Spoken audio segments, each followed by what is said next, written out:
Pengesahan Undang-Undang Cipta Kerja atau Omnibus Law belakangan ini menjadi polemik di kalangan masyarakat.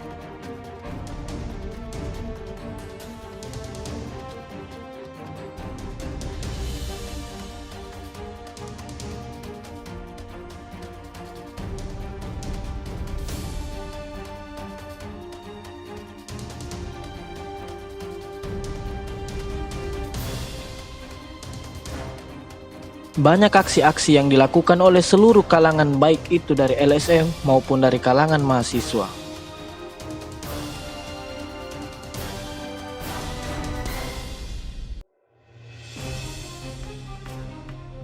Hal ini dikarenakan masyarakat menilai Undang-Undang Cipta Kerja atau Omnibus Law dapat merugikan masyarakat, khususnya kalangan buruh, serta mengambil hak-hak yang seharusnya diperoleh oleh masyarakat.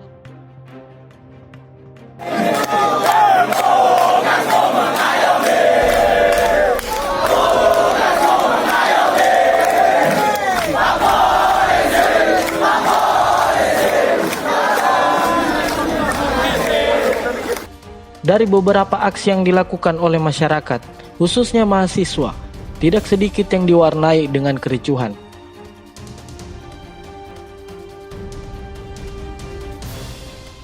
Banyak korban berjatuhan, baik itu dari massa aksi maupun pihak kepolisian yang bertugas untuk mengamankan aksi tersebut.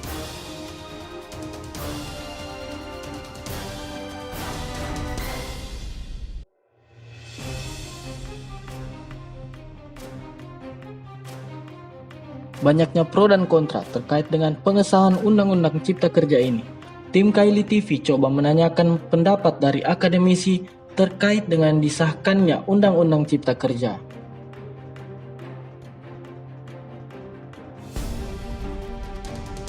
Ya, jadi kalau saya begini, Linda, apapun kebijakan, keputusan yang dilakukan oleh pemerintah, ini semua bersifat pasti plus minus.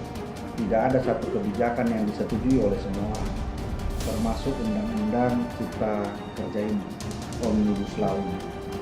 Jadi tergantung kita melihat perspektifnya. Tapi bagi saya pribadi, saya percaya penuh bahwa apa yang dituangkan pemerintah dalam aturan itu memiliki nilai positif dan keberpihakan pada kepentingan maslahat. Bukan hanya kepentingan, ini kan isunya seolah-olah kepentingan hanya diuntungkan pihak penguasa, pihak pengusaha, sementara buruh kita termarginalkan. Di dalam undang-undang ini pun banyak isu-isu yang beredar. Isu tentang buruh yang dirugikan, isu tentang tidak adanya pesangon dari buruh. Ini kan semua isu. Nah, harusnya ini didudukkan. Bagaimana cara mendudukkannya? Ayo kita kaji. Betulkah Undang-Undang Cipta Kerja ini memang memberikan efek negatif terhadap para buruh kita, ataukah sebenarnya isu ini yang dihembuskan seolah-olah seperti itu. Jadi kalau saya prinsipnya saya percaya bahwa kebijakan pemerintah tidak akan turun begitu saja. Ada telaah sebelum dilakukannya proses perundang-undangan. Ada proses assessment yang dilakukan oleh pemerintah sebelum ini ditetapkan menjadi undang-undang. Di DPR pun berbagai kepentingan muncul. Ide para anggota dewan kita ini banyak. Mereka adalah orang-orang yang secara representatif ditunjuk oleh rakyat untuk mewakili. Persoalan ada kepentingan di dalamnya pasti ada. Baik politik, ekonomi, pasti selalu ada kepentingan. Tapi bagi saya secara pribadi, mari kita bangun dulu prasangka positif. Bahwa undang-undang yang dibuat pemerintah, niatnya, ruhnya, spiritnya adalah untuk memberikan kebaikan dan kesejahteraan bagi masyarakat. Dunia saat ini menerima bonus demografi. Kaum milenial mendominasi. Masa lalu adalah sejarah. Masa depan sebuah niscaya. Bermodal kekuatan untuk bangkit dari bencana alam dan wabah COVID-19. Kota Palu harus semangat, milenial lokomotifnya. Saya, Imelda Liliana Muhyiddin, calon wali kota Palu, bertekad membenahi kota Palu bersama kaum milenial. Saatnya benahi Palu.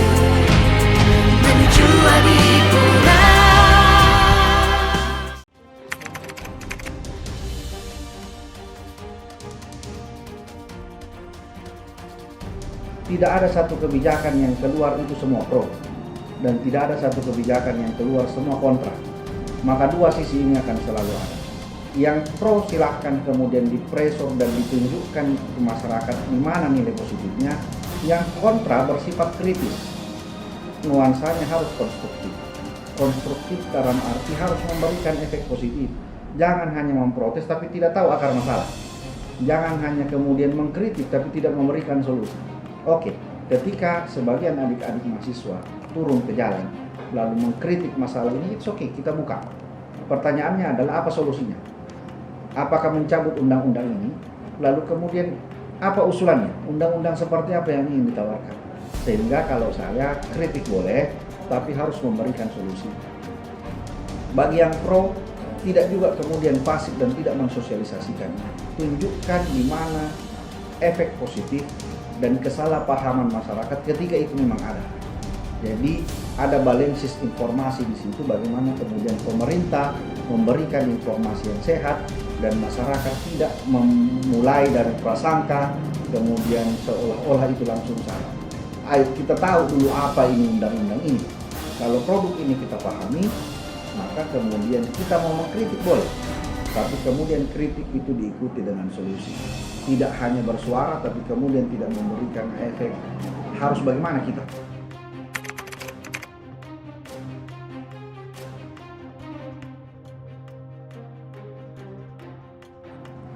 Saya pernah mahasiswa dan kita semua pernah mahasiswa. Bagi semua orang yang bergelut di dunia akademis, demonstrasi itu identik dengan gerakan mahasiswa, dan ini tidak salah. Namanya juga memperjuangkan aspirasi. Sehingga kalau saya, tidak ada yang salah dengan mahasiswa turun jalan, tidak ada yang salah dengan mahasiswa mengkritik, tidak ada yang salah dengan mahasiswa menyuarakan apa yang menurut mereka itu penting atas ide dan aspirasinya. Yang keliru adalah ketika kemudian nuansa demonstrasi ini memberikan efek kekerasan, destruktif. Contoh, mahasiswa kemudian melakukan pelemparan terhadap aparat yang memicu terjadinya reaksi balik. Ini contoh. Atau kemudian mahasiswa mengeluarkan makian yang tidak sesuai dan itu juga memicu emosi. Atau bahkan mungkin jangan sampai terjadi yang namanya fitnah. Hanya mengetahui informasi dangkal lalu dikembangkan sedemikian rupa dan kemudian dianggap itu kebenaran. Sehingga bagi saya, silahkan mahasiswa menyampaikan aspirasinya, itu tidak keliru. Tapi yang perlu disadari adalah aspirasi itu betul-betul dipahami, bukan sekedar ikut-ikutan dalam demonstrasi lalu kemudian disampaikan secara bijak. Tidak perlu harus kemudian nuansa kekerasan kita lihat di berbagai media sosial. Polisi dikejar, polisi dilempar, juga sebaliknya akhirnya muncul reaksi balik. Polisi pun mengejar, tidak jarang kita lihat mahasiswa kita disiksa. Tapi ini kan antara aksi dan reaksi, tidak bisa dipisahkan. Yang reaksi iya, yang aksi juga ada. Sehingga ini hubungan timbal balik yang harusnya bisa diredam sama-sama. Kalau polisi bisa menahan diri, mahasiswa, ananda mahasiswa juga, adik-adik mahasiswa kita juga bisa memahami bahwa proses ini bukan semata-mata proses untuk memaksakan kehendak, tapi proses menyuarakan aspirasi.